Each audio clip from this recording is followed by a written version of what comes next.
After years of financially supporting my in-laws, I finally uncovered the true reason for their animosity towards me, which led to a shocking confrontation at their anniversary celebration. My husband Landon, 36, and I, 34, have been together for 12 years and married for 9.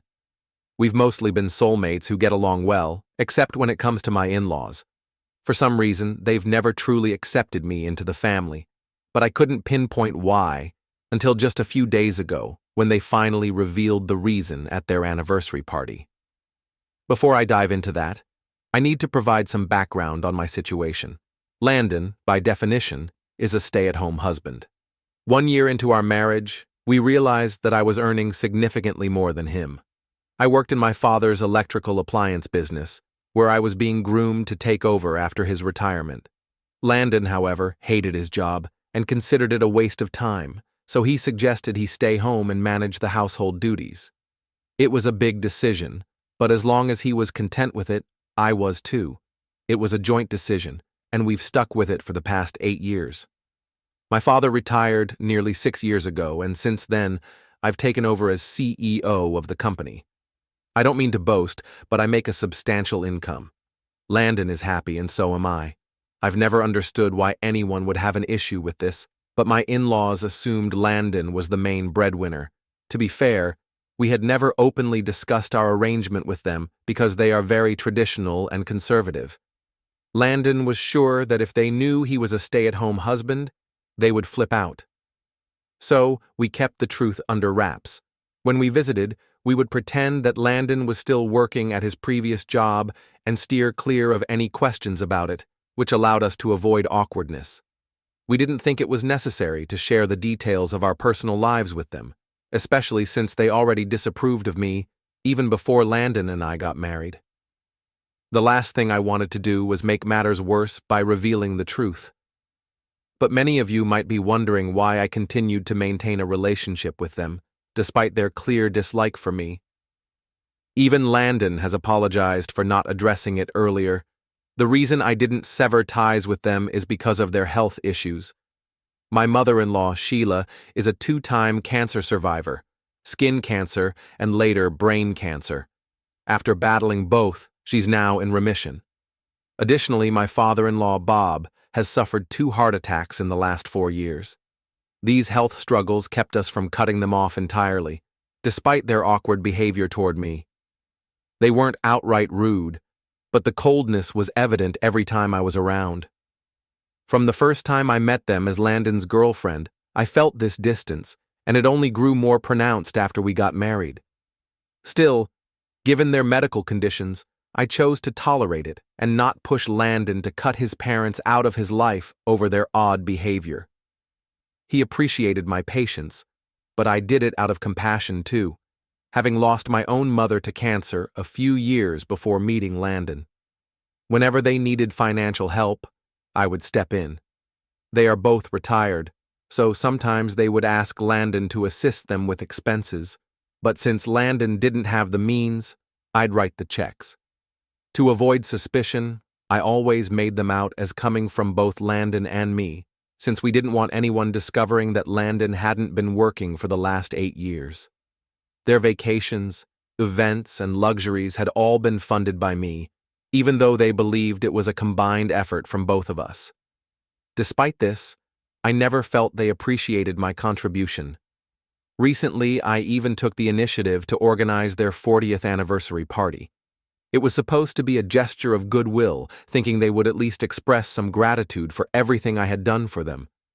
However, during the celebration, they made a speech, and what they said completely altered our relationship with them.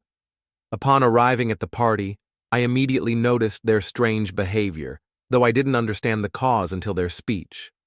The root of the issue was my new luxury car, which I had purchased a couple of weeks earlier. Landon still drives his old car because he rarely goes out, and whenever we attend events, we travel together in my car. On the day of the anniversary, Landon had gone to his parents' house earlier in the day while I arrived later after work. I drove my car there, which, unbeknownst to me, upset his parents. When they gave their speech, it became painfully clear what had been bothering them. They announced that they were celebrating 40 years of marriage, but then they took the opportunity to address something that had been bothering them for years. They turned their attention to me and said they could no longer tolerate what they believed was my reliance on their son. They claimed they had stayed quiet for so long, hoping I would change, but after nearly 9 years, soon to be a decade, they saw no sign of change. Then they criticized my new car, calling it shameless of me to buy it using my husband's money while he continued driving his old car. They also remarked on how modestly their son dressed, while I was always decked out in expensive brands from head to toe. They saw this as a bold, unnecessary display of my dependence on my husband. They decided to bring it up publicly, as they felt they had remained silent for far too long, and now they wanted me to realize they thought I was a gold digger. At that moment, I completely lost control. Being cold to me was one thing, but publicly humiliating me like that was beyond acceptable. So I took over the event and made my own speech. I explained everything that had been building up for so long. Since then, Landon's parents have been constantly bombarding us, accusing us of making fools of them. For the record, Landon doesn't have any issue with what I said because he knows it's the truth and that it needed to come out at some point. Once they finished their speech, I stood up and started speaking, even as they tried to silence me, claiming there was no need for a public debate. But I told them it was not only necessary, it was crucial for them to hear me out. I clarified that for the past 8 years, Landon hadn't worked a single day, and it was all thanks to me. I revealed the secret we'd kept hidden for so long. Landon had been a stay-at-home husband, while I was the sole breadwinner of our family. Contrary to what they believed, I had been financing their lifestyle for years. And yet, they had the audacity to publicly criticize me. I also pointed out that Landon wore simple clothes and drove an old car because that's his personal choice, not because I had forced him into it. Nobody could accuse me of depriving him of anything or belittling him like they had tried to do to me. I admitted that perhaps not being upfront about our financial situation was a mistake, but I believed that even if we had told them the truth, they would still have found some other reason to dislike me. Over the years, whenever we helped them financially, it was always clear that I was just as involved as Landon, yet they never expressed any gratitude. We had lied to them, yes, but we did so for our peace of mind, knowing that they already harbored animosity toward me. Since the truth was out, I didn't see any reason to stay and continue enduring their insults. Landon and I left, but before we did, I looked at the faces of all the guests. It was evident they were all disgusted by what had transpired. When we got home, it felt like a weight had been lifted from our shoulders. We had kept this secret for 8 years, and now that it was out, we didn't have to worry anymore. But the following day, Landon's parents called him, telling him that what happened at the party was incredibly wrong. We thought they might apologize or at least try to resolve the issue, but instead, they accused us of being terrible people. They said I was horrible for humiliating them with my speech and making them seem like bad parents. First of all, I don't think I made them appear any worse than they already were. I simply reflected their own behavior back at them. I'll admit we were wrong to lie, but honestly, what choice did we have? If we hadn't lied, they would have made our lives miserable, constantly pressuring Landon to get a job. We couldn't cut them off, not with their health issues, and the guilt would have eaten us alive. I can still justify the lying because they had disliked me from the start, even before we did anything. But I can't understand why they hated me so much, despite the fact that I had financially helped them when they needed it. All the checks we wrote to them had both my name and Landon's on them. When Landon confronted them about this, they had no explanation and quickly tried to shift the conversation to how we had been deceitful for so many years. They also claimed that my speech had caused everyone in their life to despise them. Landon insisted that they explain why they hated me so much, especially after everything I had done for them, like organizing their anniversary party. I was the one who had coordinated with the vendors and handled the logistics, but it still wasn't enough for them. Even with all the effort I put in, they still chose to hate me. As Landon pressed them for answers, I could hear his mother screaming on the other end of the phone, blaming us for gaslighting them for years. She said she would never forgive us, and because of my speech, everyone now hated them. She hung up, and since then, they've been texting Landon, insisting we tell them how much money they owe us, because they no longer want to accept anything from me. Since the party, Landon has been apologizing to me every single day, believing that all of this is somehow his fault.